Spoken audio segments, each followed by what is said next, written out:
You can't see me, but I can see you. I'm just kidding. Sorry, I didn't want to scare you.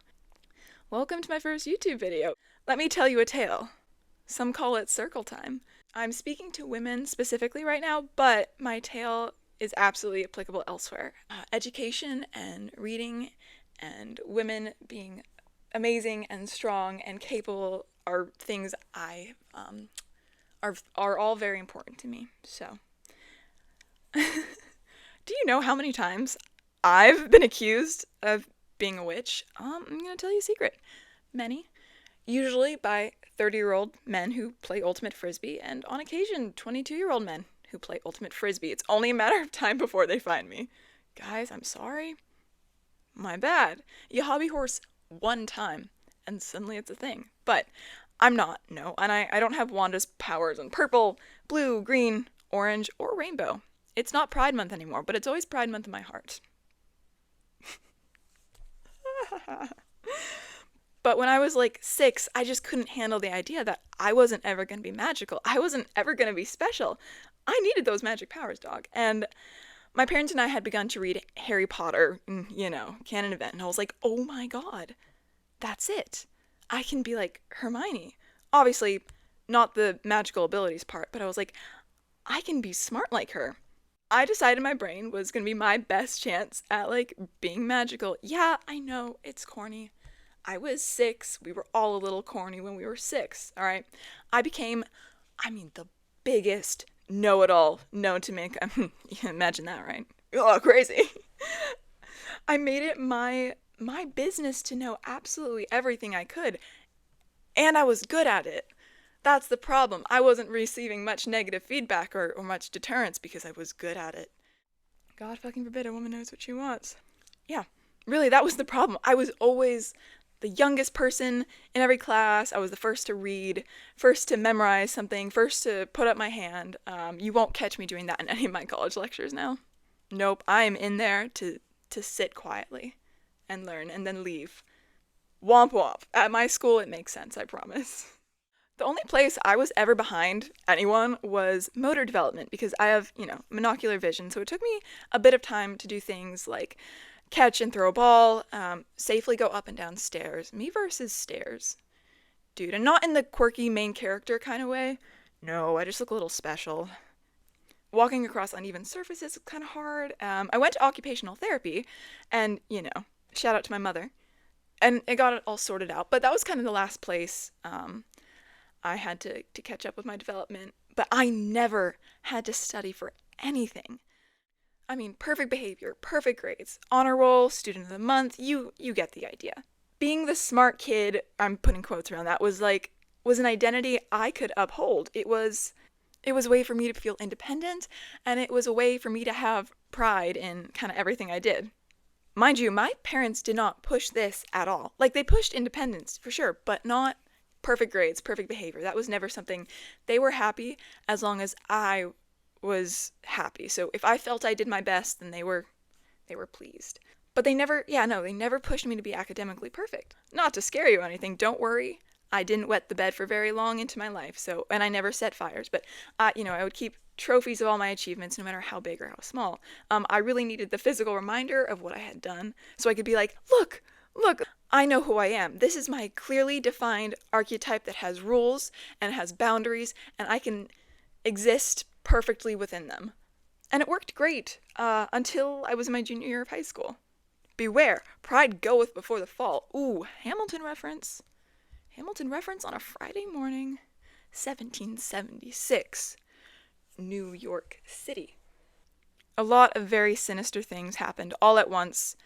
There was a whole bunch of factors that were not in my control. Can you control everything around you? No, you can control your reaction to it, and I stand by that. My focus was on staying alive, and I just could not care about school anymore. I wanted out, but I had responsibilities. I knew I needed to graduate, but there is a disconnect between knowing and doing. My particular brand of evil is not feeling anything. Nothing. I would wake up in the clothes from the day before. I would go to school, come home, do my homework, feed the dog, and eat until I fell asleep. Some days when I didn't have school, I would just pick a place in this big empty house. And I would go and I would lay there, and I would not move until nighttime. A pet rock had like 75% more life than I did. I was 16 and it was just me, and I was really focused on just staying alive. There wasn't room for much else. I know myself, and I know myself pretty well. During, my human gravel routine, I was still thinking the same way I always had, right? But it felt like I was crushed under a mountain made of me. Ew, gross. Mind you, I I gained a lot of weight because food was the first thing that I had tried to make myself feel something. I don't think I've ever had a behavior where I don't understand why I'm doing something. Is it a good behavior? Maybe not. But I've never done something that I didn't understand. And so that eliminates a lot of shame from, my emotional vocabulary. Because if I understand it, I recognize that I had control over it. So I can disagree with my actions, but I can't feel ashamed if I chose to do them. I can just choose not to make the same decision next time.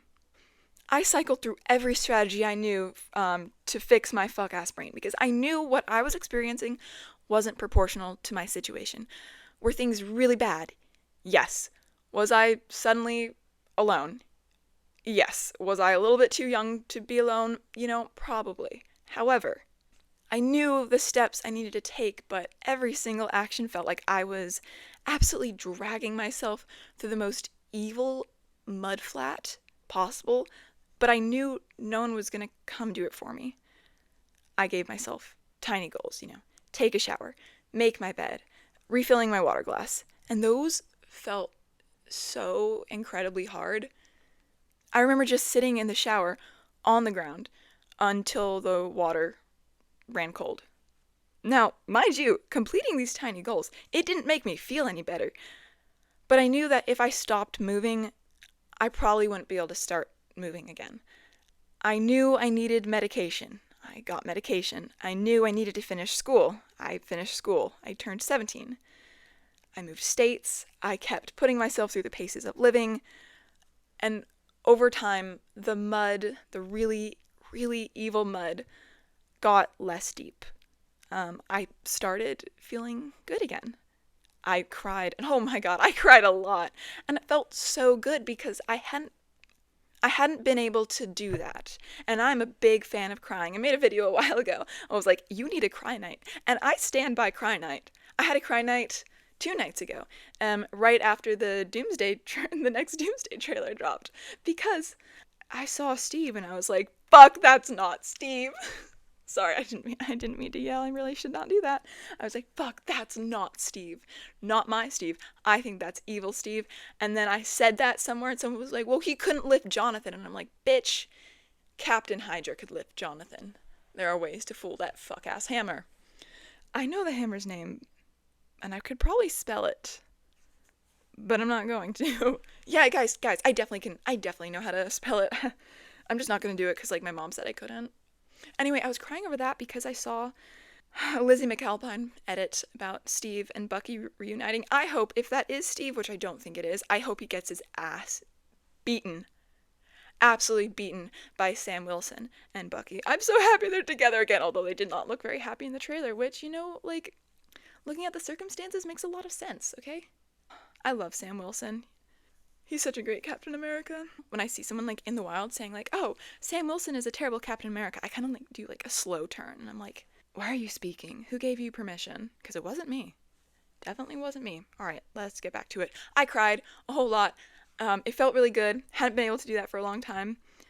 When you're focused on keeping yourself alive and that's it, you kind of make a lot of sacrifices when it comes to, everything else. And your life just becomes about waking up the next day and repeating everything you did the day before over and over and over and over again, not because you want to or because it feels good, but because you have to. There's no other choice. My future didn't feel like something I had to do anymore. It started to feel like something I wanted to do.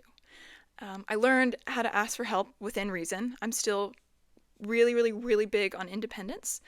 I don't think there's something wrong with asking for help, but I do think you need to have an expectation of what you are able to do for yourself and what you should be able to do for yourself and what someone else can do for you. Okay. my dad was on his own and experiencing a lot of the same situations, but my dad's been dealing with that a lot longer than I have, as, you know, I haven't been alive for, oh, am I Australian? Twinkle, twinkle, little star, how I wonder what you are. Okay, please don't kill me, I'm sorry. Anyway, we reconnected, and slowly, you know, both were kind of figuring out how to live again. I started college when I was 17, and don't get me wrong, that absolutely came with some struggles, but I loved it. Oh my gosh, I loved it so much. Oh, I loved school again too. Keep in mind, I'm still like, you know, Sound of Music, where Maria is like, I'm gonna spin around like on my spot on the floor so you can get the full effect. Okay, you know when like Maria's spinning around on top of the mountain and like, yeah, okay, so that was low key me just going through everyday situations because I was so happy just to be able to feel anything again. I was not taking any emotion for granted, good or bad, and I still don't. But my goal at schooling more it wasn't praise or recognition. I was just feeling enjoyment for the first time in so long. Just opening a book, just having the desire to open a book. I was so thrilled that I wanted to do something. I wasn't going through the paces. I was I was trying to like skip through them. I wanted to do more, learn more, know more, be more. Uh, uh mm, oh, no, I'm going to leave that in. Hold on. Wait. Like Dwayne The Rock Johnson once said, I think, it's about drive. It's about power. Anyway, I don't. Right. I was just really in love with the game. When I say that, I like actually mean it. On my first video that went um a little bit viral was the one where I was first talking about incels, which, mind you, I did not expect that. I get questions a lot like, "Oh, well, why do you do this?" For the love of the game, dude. I'm so serious. I still really enjoy all of the small emotions that come with pretty much everything. And it's not that I don't struggle with depression anymore because there are still days where I'm like, oh fuck.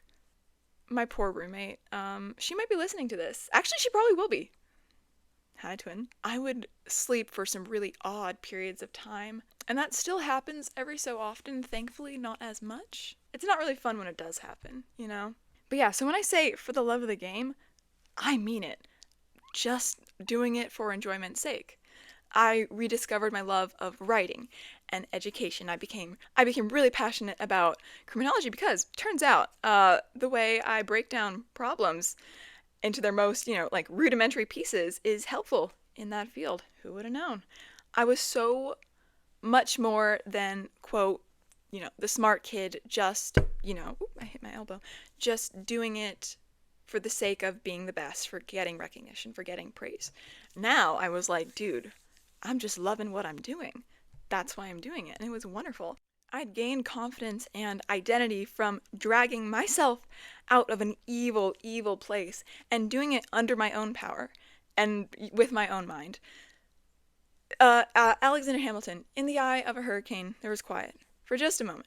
You know, that has nothing to do with what we're talking about right now. I just thought I should say it. If I was face to face with my 6-year-old self, would I still be a little disappointed that I don't have magic powers? Yeah, probably. But I did successfully complete exactly what I wanted to. I made my brain as close to, quote, magic as I could. I can't tell you how much confidence you get in yourself and how much drive you achieve from doing something really, really difficult under your own power and struggling through it and using your own mind to figure your way out, right? With every problem I've ever encountered, I've pulled an Alexander Hamilton and thought my way out, okay? I wrote my way out. Logic and rationality have helped me break seemingly impossible situations and tasks, etc., into parts that were small enough for me to handle at the time. So wherever my brain was, if I could break them down into parts small enough for me to handle then I could eventually solve the whole thing. And I still stand by that now. If I can think it, I can do it, and that mindset has literally never failed me. Have I solved every problem I've been in 1v1? No, of course not. But I'm always able to make it more manageable, and nothing is as big as it seems. I truly believe that if you can think it, you can do it. I live to learn, and I mean it truly, just for the sake of learning, because I love it, and I underestimated how important loving something is when I couldn't feel, anything at all. So, like 99% of the bones in my body yearn for knowledge. Who needs calcium? I don't drink milk. My best friend does. She loves milk. We call it milk time. On her 20th birthday, the first thing she did was drink her whole milk. Jesus Christ. But I've never been a milk drinker because I'm like, it's more viscous than water, and I just can't handle the reality of that. If cheese is fine. However, oops, sorry, I just hit my table. However, cheese is not fine if it's like melted and then re-solidified. Can't do that because then I get paranoid that it's going to sit in my stomach like that. That's not how that works. That's my irrational brain talking, but that's enough for me to stay away from it altogether. No whipped cream, no pudding. Jesus Christ, no pudding, because why does it move? No Jell-O, but that's separate from dairy. Ice cream, yes, but custard-based ice cream, a little bit of a gray area. Getting back to all that, I am no smarter than average, and I'm not saying that to be humble or whatever. No. I am pretty middle of the field intelligence. It's just that I have the drive to learn as much as humanly possible because I enjoy it. And along the way, if I happen to get smarter, then that's, a bonus. But hard work, dedication, talent, natural ability only take you so far. Because if you can have all those and you can do all those, but you can hate something, okay?